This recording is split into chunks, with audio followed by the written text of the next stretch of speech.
दोस्तों नमस्कार। मैं श्याम जायसवाल आप लोगों के साथ आज नगर पालिका दल्ली राजरा के संबंध में बात करने के लिए आया हूँ। साथियों, पिछले 1.5 साल में जो नया नगर पालिका चुनाव होने के बाद जो नए अध्यक्ष बने हैं उनको 1.5 साल का कार्यकाल लगभग हो गया है। जनवरी 2020 में उन्होंने शपथ लिया था और अभी अप्रैल आ गया है। इस बीच ठीक है, कोरोना रहा, लॉकडाउन रहा, फिर भी काम हुई हैं बहुत सारे काम। हमारे नगर पालिका के लिए शासन ने बहुत सारे पैसे दिए हैं और काम के लिए जो पैसे आए हैं उससे शहर की जनता संतुष्ट नहीं है। उन्हें उतना काम नहीं दिख रहा है जितना होना चाहिए। लगातार लोग शिकायत कर रहे हैं। अब एक तरफ अध्यक्ष महोदय बोल रहे हैं कि हम लगातार काम कर रहे हैं, दूसरी तरफ किसी भी वार्ड में काम हो नहीं रहा है। तो आखिर जो पैसा आ रहा है वो जा कहाँ रहा है, ये सबसे पहला बड़ा सवाल है। इसलिए मैंने एक रास्ता निकाला कि लोगों के बीच सच को बाहर लाया जाए। तो सच कैसे आएगा, उसके लिए आपको आरटीआई फाइल करना पड़ेगा। सूचना का अधिकार अधिनियम 2005 का इस्तेमाल करना पड़ेगा। तो साथियों, मैंने 5 पॉइंट पे आज सूचना का अधिकार अधिनियम 2005 के तहत नगर पालिका दल्ली राजरा में 5 पॉइंट पे मैंने जन सूचना अधिकारी से सूचना चाहा है। जैसे ही वो सूचना 30 दिन का समय होता है, अगर ये लोग दे देते हैं 30 दिन में, तो फिर मैं आप लोगों से उस जानकारी को साझा करूंगा। और अगर ये लोग नहीं देंगे तो हम प्रथम अपील करेंगे। क्योंकि मेरे जानकारी में आया है कि अभी तक जिन्होंने भी सूचना का अधिकार नए अध्यक्ष के बैठने के बाद लगा रहे हैं, उन लोगों को सूचना के अधिकार के तहत जानकारी नहीं मिल रहा है, ये छुपाया जा रहा है जानकारी। तो कहीं ना कहीं कुछ ना कुछ गलत हमारे दल्ली राजरा नगर पालिका में हो रहा है, भ्रष्टाचार हो रहा है, ऐसी आशंका है।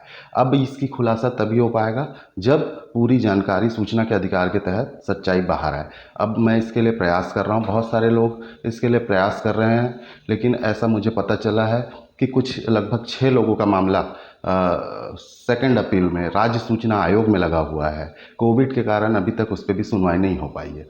तो अगर दल्ली राजरा में हमारे अध्यक्ष ईमानदार हैं और अगर वो लोगों के लिए विकास कर रहे हैं और शासन से जो पैसा आ रहा है उसमें भ्रष्टाचार नहीं हो रहा है, तो उन्हें सूचना देने में कोई आपत्ति नहीं होना चाहिए। सूचना के अधिकार के तहत जानकारी देने में आपत्ति नहीं होना चाहिए। लोग जो भी सवाल करें, जो भी आपसे मांग रहे हैं, आप उन्हें पूरा दस्तावेज उपलब्ध कराइए और अपनी ईमानदारी साबित करिए। मैं आपको इस वीडियो के माध्यम से, इस सोशल मीडिया के माध्यम से आपको चुनौती देता हूं कि अगर आप ईमानदार हैं तो आप ईमानदारी साबित करिए।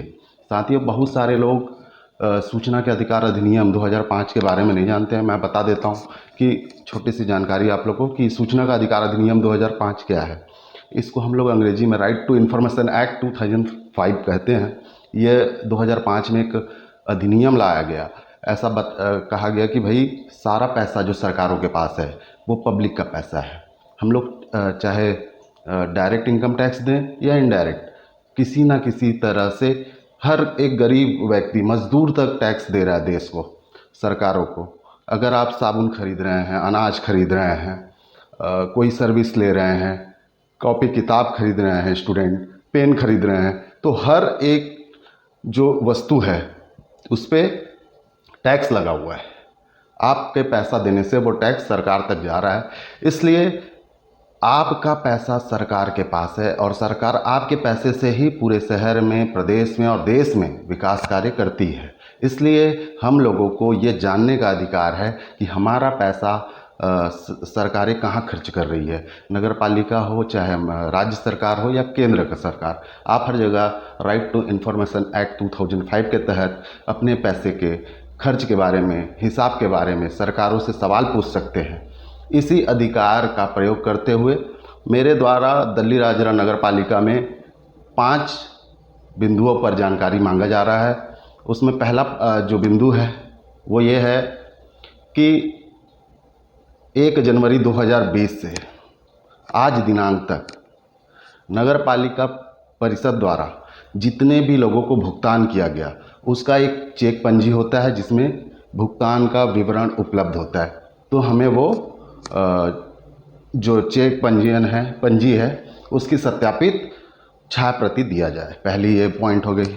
दूसरा पॉइंट में हम लोगों ने जो जानकारी मांगा है, मेरे द्वारा जो जानकारी मांगा गया वो ये है कि 1 जनवरी 2020 से आज दिनांक तक जितने भी पार्षद हमारे दल्ली राजरा के 27 पार्षद, 5 एल्डरमैन, इनके निधि से जितना भी काम हुआ है, जितनी भी खरीदारी की गई है, जितने भी क्षेत्र में चाहे कुर्सी की खरीदी हुई हो, चाहे जो भी काम हुआ हो, वो सारा सूची कि कितना पैसा एल्डरमैन या पार्षद निधियों का जो आया था उसका कहाँ कहाँ किस किस कार्यों के लिए उपयोग किया गया, एक ये जानकारी मांगी गई है।